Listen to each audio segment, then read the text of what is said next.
আপনি একটা অভ্যুত্থানকে বিপ্লব নাম দিয়ে আপনি যা খুশি করবেন, এরকম কোন লাইসেন্স আমরা বাংলাদেশের মানুষ যারা আমরা অভ্যুত্থানের ফ্রন্ট লাইনে ছিলাম, দায়িত্বে ছিলাম, নেতৃত্বে ছিলাম, নিশ্চয়ই আমরা এরকম লাইসেন্স কাউকে আমরা দেইনি। সুতরাং এগুলোকে মনে করি এটা হচ্ছে একেবারে অগ্রাধিকার।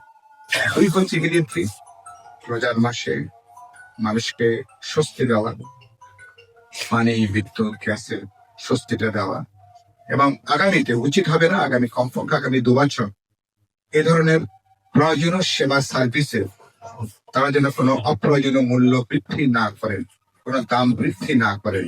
এ ব্যাপারে সরকারকে এখনই পরিষ্কার ঘোষণা দিতে পারলে সেটা ভালো হবে, এবং উচিত হবে এই নাগরিক সেবাগুলোকে এগুলোকে নিশ্চিত করা, দ্রব্য মূল্যের বাজারের আগুনটাকে নিয়ন্ত্রণের মধ্যে আনা।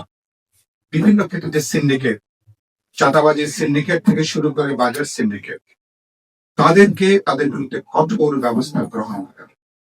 আমি এই সরকারকে বলতে চাই যে সরকারের জন্য সবচেয়ে বড় কাজ হবে কি, আপনি আচরিত ধর্ম অপরিসর নিজে অনুসরণ করে অন্যকে শেখাবো। প্রথম কাজ হবে সরকারের চাঁদার প্রশ্ন বলি, মেয়াদের প্রশ্ন বলি, জবরদস্তির প্রশ্ন বলি, প্রথম কাজ হবে সরকারকে নিজের ঘর থেকে পরিষ্কার করাটা শুরু করা। এবং গত 1.5 বছরে বিএনপিকে অনেক তীব্র সমালোচনার সম্মুখীন হতে হয়েছে এ ধরনের চাঁদাবাজির বিভিন্ন অভিযোগের কারণে। এখন তারা সরকার গঠনের পরে কোনো মানুষ নিশ্চয় কেউ দেখতে চাইবো না, আমরা কেউ দেখতে চাইবো না একই ধরনের কোনো অভিযোগ বিএনপির উপর থেকে নিচ পর্যন্ত কারো বিরুদ্ধে আসবে, এরকম কোনো অভিযোগ নিশ্চয়ই আমরা দেখতে চাইবো না।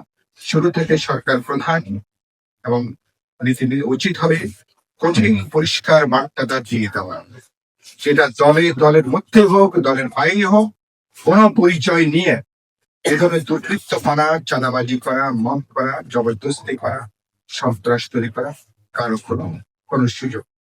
এই বার্তাটা পরিষ্কার করে দেশব্যাপী এই বার্তাটাকে দেওয়া দরকার।